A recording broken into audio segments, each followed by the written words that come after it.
De acuerdo al diario Reforma, perdón, el país enfrentará el pico máximo de la epidemia de COVID-19 sin suficientes expertos en el uso de respiradores mecánicos. Pues aquí vienen estas variables que hay que atender. Se asegura que se requieren 3 años de especialización para aprender a manejarlos. Esto fue lo que dijo José Elizalde, el jefe del Servicio de Neumología del Instituto Nacional de Ciencias Médicas y Nutrición. Estimó además que en México hay alrededor de 1,000 especialistas en cuidados intensivos y neumología, expertos en el uso de respiradores, pero la mayoría se está concentrando en la Ciudad de México. Entonces, ya sabe que traemos a nuestras espaldas el gran problema histórico de la concentración de población en algunas ciudades. En Tijuana, pues tenemos el asunto de los Estados Unidos, de una frontera porosa. En el caso de Tabasco, porque no se siguieron, en verdad, muy detenidamente esto de la sana distancia. En el caso de la Ciudad de México, pues por la densidad de población, que es Valle de México, ¿no? Que es todo el Valle de México, la zona metropolitana.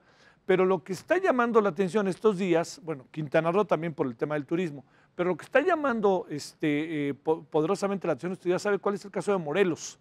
Porque ha habido incluso contagios marcados de alto riesgo en hospitales.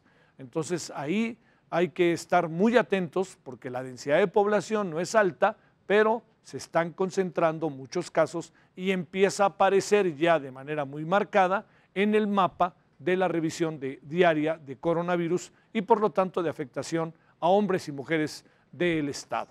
Hoy llegó a México hoy el primer vuelo de al menos 6 que están contemplados desde los Estados Unidos con 211 ventiladores para combatir COVID-19. Se emitirán a las entidades con mayor número de casos, entre ellas, pues bueno, va de nuevo, ¿cuáles son?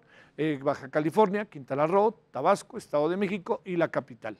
Se adquirieron 4 modelos cuyos precios oscilan entre los 16,000 y hasta $24,000. Bueno, esto es lo que tenemos y esto es lo que nos da, todo esto que hemos hablado nos da el preámbulo a la conversación con el doctor José Narro, exsecretario de Salud, ex rector de la UNAM, que lo tenemos en la línea. Doctor, te saludo con mucho gusto, ¿cómo estás? Javier, muy buenas noches, gracias. Por fortuna bien, cuidando la salud en familia, en confinamiento mayormente y con mucho gusto de platicar contigo, Javier. Gracias, doctor. Primero, a lo mejor la pregunta es muy obvia, doctor, pero como para poder tener criterio, para que los ciudadanos sepamos exactamente qué pasa. Sí se está achatando la curva y esto significa que se está poco a poco controlando el virus o qué es la interpretación inmediata de lo que tenemos que entender que ha dicho el doctor López-Gatell. Bueno, con lo que él nos muestra, pues habrá que decir que ese es el comportamiento que nos está mostrando. Sin embargo, muchos de nosotros hemos expresado dudas respecto del número de casos. Él mismo ha dado cifras que son realmente muy variables. En algún momento él habló de un factor de 8.3 para multiplicarlo por el número de casos confirmados por laboratorio. Después dijo que podían ser hasta 30 veces ese número de casos. Recientemente nos habló de un factor como de 4.4. Entonces, es imposible creer que estamos entre 26,000 y más de 750,000 casos. No da esto. Y los modelos matemáticos, pues si se nutren de información que no es válida, pues no puede ser válida la conclusión. No es posible que podamos tomar una decisión de que ya estamos controlando la epidemia cuando, por ejemplo, tenemos al día de hoy 2,507 muertos, 2,507 defunciones, y solo entre ayer y hoy se agregaron 236.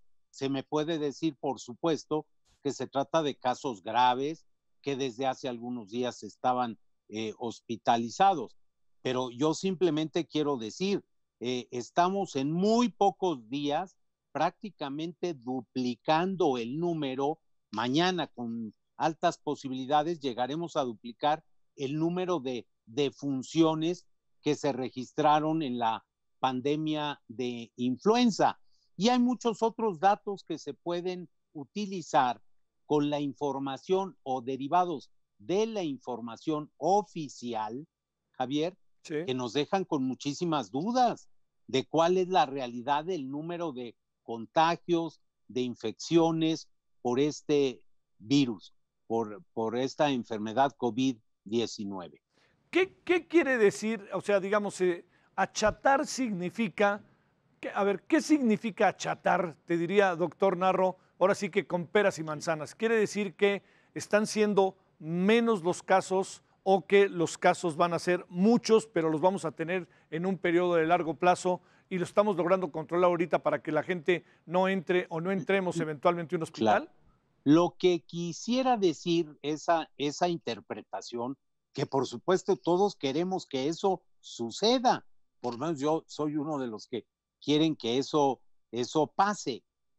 Lo que quiere decir es que no está o no va a crecer en un número importante, se va a detener el aceleramiento en el número de casos que se van presentando y que entonces la curva tiende a irse desplazando en el tiempo con una menor pendiente y por lo tanto, y esa es la gran virtud de una situación de esa naturaleza, por lo tanto no se pone tanta presión solo sobre los servicios de atención médica. Si crece aceleradamente el número de casos, pues lo que registramos es eso, una presión fuerte sobre los servicios de salud. Sí. A ver, doctor Narro, José, a ver, si vamos a partir de que este modelo, que es el que tenemos, pues, está siendo el modelo bajo el cual la autoridad instrumenta sus decisiones, construye hospitales o pide más servicios médicos o pide más respiradores, pide más cubrebocas, lo que fuera. La pregunta aquí es, en función de este escenario, incluso aceptando, como dicen los abogados, ¿no? Aceptando sin conceder que este escenario fuera el correcto, el 17 de mayo y el 1 de junio te parecen fechas que podrían ser las indicadas para entrar en nuevas etapas? A ver, también esto, yo lo tengo que decir con toda claridad. Nos han venido presentando las autoridades distintas fechas. Ya olvidamos que la primera de ellas fue aquella del 19 de abril. Para el 19, Hugo, preguntó el presidente en una de las presentaciones de la mañana, para el 19 de abril estaremos de regreso, y el doctor López-Gatell contestó más o menos. Más o menos, sí recuerdo. Bueno, más o menos. Sí. Bueno, pues no, el 19 no llegó. Se dijo que el 10 de mayo, fecha simbólica por ser el Día de la Madre. Pues llegaremos al 10 de mayo y no estará esa situación resuelta. Se nos dijo después que el 17 de mayo probablemente 900 municipios, un poco más de ellos, que nos iban a decir cuáles eran, que nunca nos dijeron, podrían regresar a la actividad porque no habían tenido contagios, en fin. Y el modelo no puede predecir el nivel municipal. El modelo de unidades centinelas no está capacitado para hacer un análisis de los 2,450 alrededor de municipios del país. Entonces, esa fecha del 17 de mayo, yo por supuesto pienso que tiene poca viabilidad. Respecto de la de el último día de mayo o el primer día de junio, bueno, pues tendremos que ver cuál es el comportamiento. Yo creo que aquí tenemos que ser muy cuidadosos para que todo lo que la sociedad ha hecho, porque si bien es cierto que la Jornada Nacional de Sana Distancia empezó por ahí del 23 o 24 de marzo, pues la realidad es que la sociedad tomó decisiones mucho antes, Javier. El Tecnológico de Monterrey, el día 12 de marzo, decidió cerrar las actividades de sus campus, de todos. La Universidad Nacional siguió algunos días después. Muchas escuelas privadas hicieron lo consecuente, universidades públicas también. De hecho, lo que aquí tenemos que ver es que ha habido un esfuerzo muy importante y que no se debe arriesgar. Creo yo que ahorita es muy prematuro estar sentenciando el aplanamiento de la curva cuando no, yo por lo menos dudo de la información que tenemos, porque oficialmente el propio subsecretario ha dicho otras cosas y porque cuando uno revisa el informe semanal sobre influenza, uno encuentra cosas ahí que le llaman poderosamente la atención.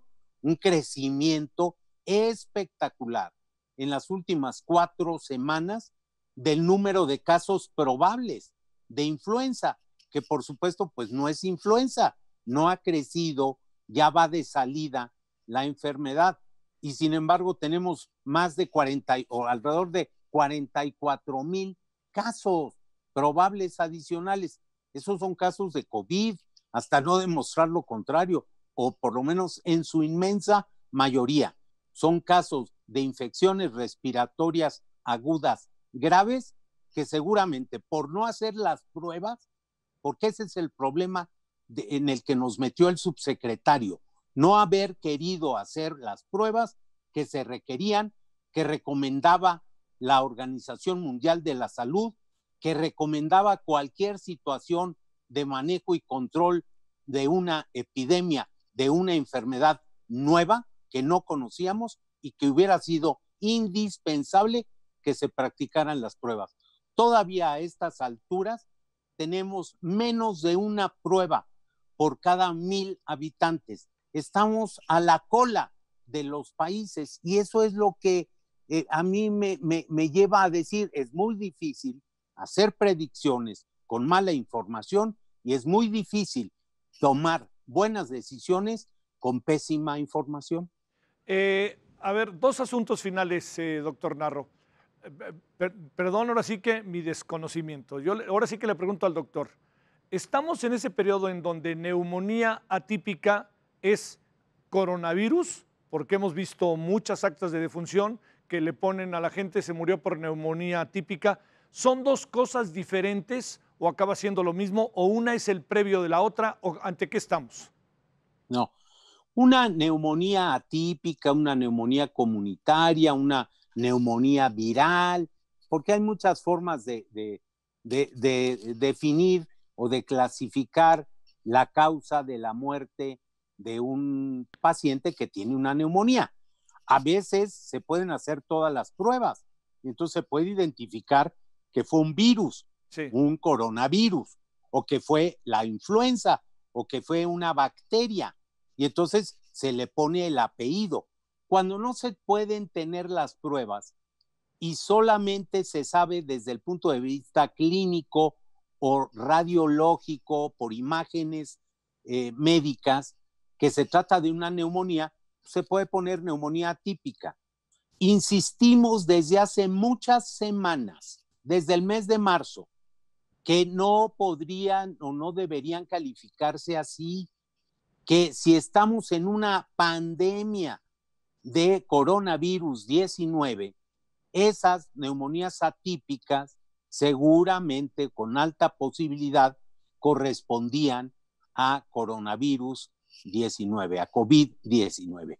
Bueno, pues la resistencia del subsecretario nos llevó a que hace apenas unos días, si no recuerdo mal, la semana pasada se tomara la determinación de que en efecto neumonía atípica igual a coronavirus 19 hasta no demostrar lo contrario. Claro que lo eran y ahí quedaron muchos casos. Llegará el momento, Javier, de hacer las cuentas y no es y de revisar exactamente qué pasó para varias cosas. Por un lado, porque no podemos volver a cometer Sí. errores. Este tipo de problemas se va a repetir. El estilo de vida y de movilidad en el mundo o cambia o vamos a seguir con problemas de esta naturaleza.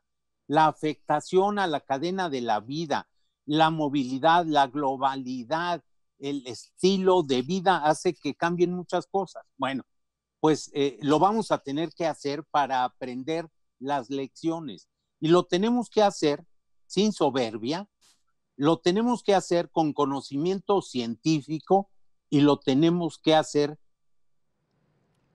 Ay, ay, ay. A ver si podemos rápidamente. Se nos fue la comunicación con el doctor Narro. Estamos conversando sobre lo que ha pasado en las conferencias de prensa de ayer y de hoy respecto a respecto a si estamos en el punto más alto, si se está achatando la curva, si las fechas que se han puesto son las fechas propuestas, son las fechas indicadas para poder ir regularizando nuestras actividades, si cuáles son los antecedentes, si la neumonía típica es una especie de paso previo al coronavirus. Eso es lo que hemos estado hablando con el doctor Narro. Faltaban dos preguntas que ahorita en cualquier momento nos vamos a rápidamente establecer la comunicación. Una es algo que ha estado en todos lados y que forma parte incluso de un discurso del gobierno de los Estados Unidos, que es si el virus, ahora a la distancia, visto a la distancia, pudo haber salido de un laboratorio o fue este murciélago y toda esta otra historia.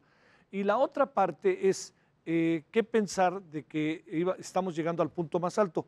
Yo la verdad que no tengo no tengo yo mucha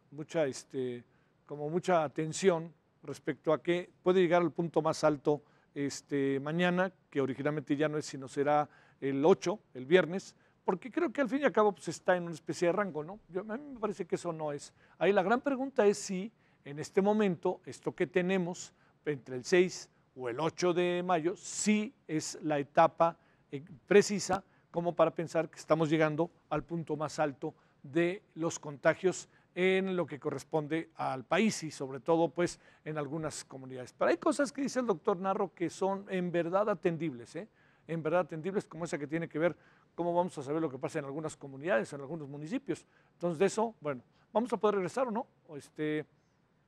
Bueno, bueno, a ver si al ratito podemos simplemente ya nomás para que nos diga estas dos cosas finales. Entonces, antes de irnos a la pausa, hoy vamos a hablar de las cadenas de producción.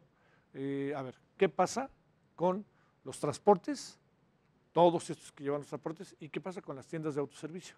¿Qué pasa con esto de que usted va al súper, para decirlo claro, ¿no? ¿Qué anda pasando en estas dos áreas que son muy importantes? Bueno, lo que le cuento es que de cara al próximo día 10 de mayo, que no perdamos de vista, es algo que yo sé que ya van varios días que se lo digo, es que no tendría mucho sentido que el próximo 10 de mayo nos metiéramos en una locura de tratar de salir a festejar a las madres. Yo creo que tenemos que reconocer que en esta ocasión no va a poder ser así y va a ser importantísimo que nos mantengamos precisamente en nuestras casas. Hay que echarle ingenio para ver cómo la celebramos, les mandamos un mensaje, vaya usted a saber cómo, ¿no? Pero pues hay que buscarle. Pero lo que sí es que por lo pronto algunos mercados, particularmente de flores como el de Jamaica, va a cerrar y muchos otros van a cerrar. Tratar, yo le diría, para evitar las tentaciones. Bueno, vamos entonces a la pausa y vamos a regresar con esto. A ver si logramos otra vez tener al doctor Narro, pero vamos a regresar con esto que le decía, toda la cadena de producción, de los suministros, hablaremos de ello.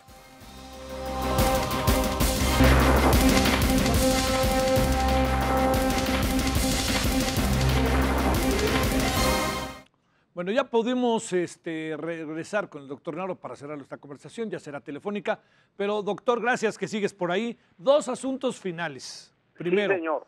Gracias, doctor. Primero, en función de lo que tú alcanzas a apreciar, el punto más alto está entre el 6 y 8 de mayo. Era el 6, pero me parece que entre el 6 y 8 de mayo no hay realmente una diferencia, pero estará en esta etapa en la que se ha hecho referencia de esta semana y principio de la otra. Pues supuestamente con los datos que se nos dan, en efecto, el día de mañana, en teoría, es el pico en el número de las infecciones. Vamos a ver cómo se comporta esto por dos razones. Primero, porque hay un retraso en el manejo de la información. No es en tiempo real, no es el mismo día, a la misma hora cuando se van haciendo los recuentos. Entonces tendremos que esperar y ver cómo se comporta. ¿Sería deseable? Por supuesto que sí, pero también hay otra situación que tenemos que tomar en cuenta, que los picos pueden ser distintos. Tú mismo estabas dando cuenta de lo que estaba pasando en Morelos. Ya supimos lo que nos pasó en Tijuana. Se van presentando situaciones distintas. En Nuevo León, por ejemplo, están, al decir del señor secretario de Salud de Nuevo León, esperando el pico para el estado más adelante. Entonces, tendremos que ser cautelosos y ver. México, pues es un país muy grande, la heterogeneidad es enorme, 2 millones de kilómetros cuadrados y 127 o 128 millones de personas, pues nos hace que tengamos que ser muy cuidadosos en el manejo. Teóricamente la respuesta es sí, se espera entre el 6 y el 8 por el que ha dicho el subsecretario. Doctor, en breve, ¿qué piensas cuando dicen que no, que el virus vino de un laboratorio, no vino de un murciélago y no sé qué más? ¿Hay alguna hipótesis con la cual tú te quedes? ¿Hay elementos para tratar de dirigir una hipótesis respecto a esto o no? Yo no tengo la información necesaria para poder hacer eso. Yo me quedo con lo que ha señalado la Organización Mundial de la Salud, en el sentido de que este es un virus que no se generó en un laboratorio y que de ahí pasó a los humanos, y casi con la teoría del complot. Es como si yo dijera que me apagaron la luz intencionalmente para que yo no siguiera hablando. Yo faltaba. no soy de esa teoría del complot. Entonces, yo me quedo con el punto de vista de la OMS. Tenemos que ser responsables, cuidadosos. Claro, ha habido desde el punto de vista de altas autoridades en el gobierno de los Estados Unidos señalamientos muy directos, imputaciones fuertes, en el sentido de que este es un asunto pues no provocado intencionalmente, pero producto de un descuido en el manejo de investigaciones en el laboratorio. Será necesario, será indispensable que se aclaren todas esas situaciones, pero yo ahorita, con la información de la que uno dispone, yo me quedo con la información de la OMS. Te mando un gran saludo, doctor Narro. Gracias que estuviste con nosotros. Al contrario, siempre a la disposición. Muchas gracias por la oportunidad y mucho éxito, y a cuidarnos todos. Así es. Esto todavía no se acaba y es como en el béisbol y en muchos deportes. Hasta que cae el último segundo. Oye, la última entrada, el último out. Esto no se acaba hasta que se acaba, ¿verdad? Sí, señor. Gracias, doctor. Hasta luego, buenas noches. Hasta luego, buenas noches.